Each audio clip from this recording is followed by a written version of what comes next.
Nā hoki rawa mai ki ngā kaupapa o te ao kiko nei kei te rere te karanga i ngā tamatoa. Kia tū he pūnaha mātauranga motuhake mo te iwi Māori i tēnei te 50 tau o te pētihana i whakatakotori atu ai ki te whare pāremata.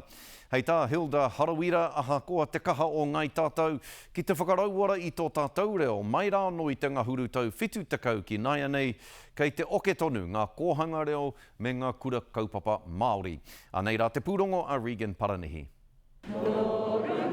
Hui katoa mai ngā pataki o te ao Māori kia rongo ki ngā he manawatanga o Nehe. 70 years ago, people were coming from Britain straight into state houses. Our people were still sleeping in cars because they had been stopped from building on their land. My father couldn't even get work and he'd been a commander of the 28th Māori Battalion. He was selling cuckoos on the side of the road.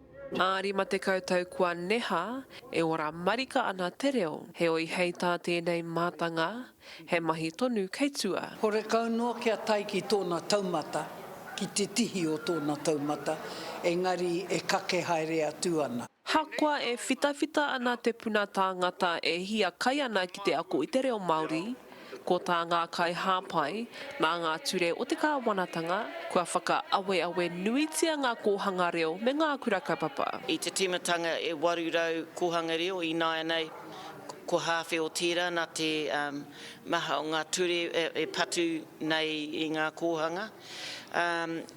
E tino turu nā kura kaupapa. Nā ko nā karanga nā rātau mo tētahi ropu mana motuhake mā ngā kura reo Māori. E hi ana mātou te hakatakoto he rautaki mo ngā tau 30 tau, engari mā mātou tira e whakatakoto. Ko te moimoia o tēnei kahurangi mo ngā tau 50 e pihi ake ana. Kia taia e te katoa o tātou i tō tātou reo.